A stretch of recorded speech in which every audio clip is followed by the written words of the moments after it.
I would like to know what it felt like when you won the gold medal and then sort of the transition back into like civilian life. Was there kind of like almost like a letdown or like what, how do you get that same high from winning a gold medal? And was it just kind of awkward that all of that training and everything was put to rest? When I won the Olympic gold medal, and I said this on TV, if I would have died that night, I would have been the happiest man in the world because I did everything I wanted to do. But, you get up the next day and you're like, what am I going to do now? So it's like, you did the best thing you could actually do in anybody's lifetime, win the Olympic gold medal for your country. And there's a bit of depression afterward. I mean, it happens to everybody. I think once you have feel that glory of winning a gold medal and knowing that you're the best in the world, knowing that you're not going to be doing it again, it's really tough road. So, for me, I tried sportscasting. It didn't work for me.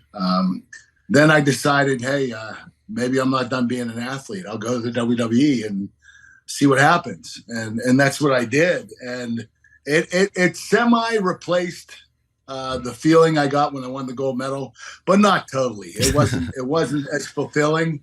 Don't get me wrong, I had a blast in WWE, but I really I worked my whole entire life for that gold medal, and that's all I wanted.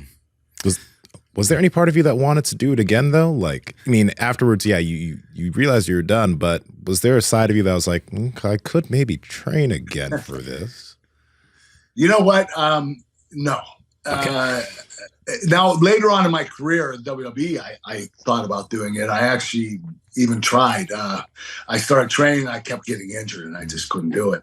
But I didn't want to go back because my last year, I went through so much turmoil with my Olympic coach getting killed, breaking my neck. And I felt like I didn't enjoy it anymore. Okay. I felt I put so much pressure on myself because I won the world championships in 1995. And then I repeated in 1996 and won the gold medal. And it wasn't fun. My last year wasn't fun, unfortunately. The only time it was fun is after I won. And I just put so much pressure on myself that I took the joy away. And that's why I knew I'd never compete again. What about something like MMA? You see MMA, explode the way that it has.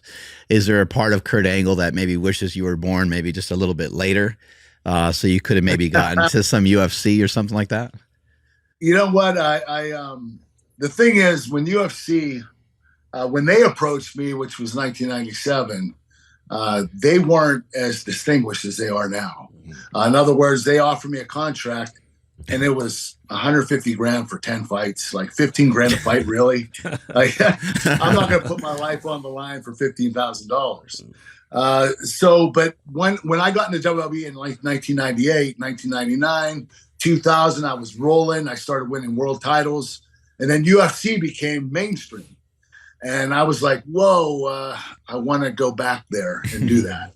And but then immediately when I started thinking about it and possibly leaving WWE to go do it, to train for it, I broke my neck again.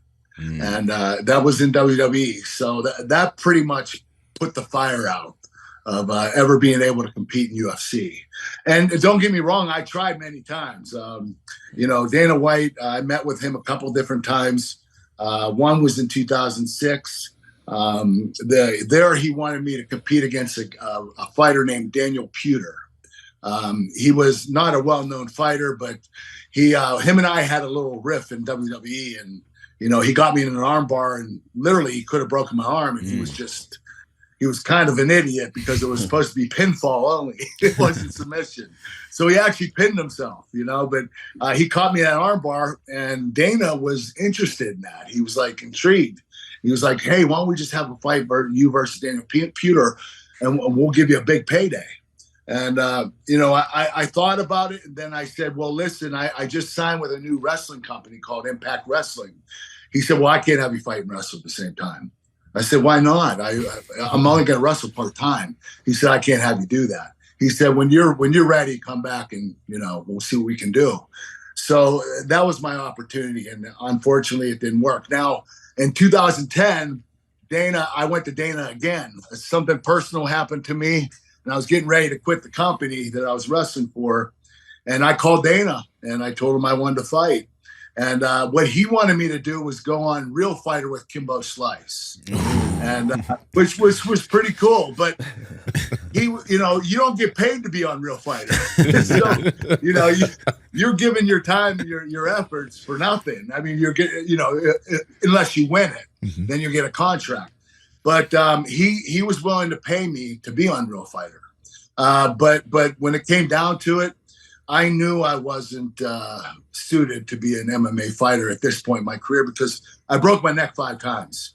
I could barely do 10 push-ups. That's how weak my upper body was from my broken necks. So I knew that I was just full of myself. So I just decided to just let it go. And, I do want to thank Dana White for the opportunities he gave me, though. He was a really cool guy, and he gave me many opportunities, and unfortunately I didn't take advantage of them. Power Project family, we appreciate you checking out this clip. Check out another one. Just go check out another one. Or comment down below and let us know what you liked about this one. But we love you guys, and we're going to keep bringing you the heat. So comment, subscribe, and all that good stuff, okay? Peace.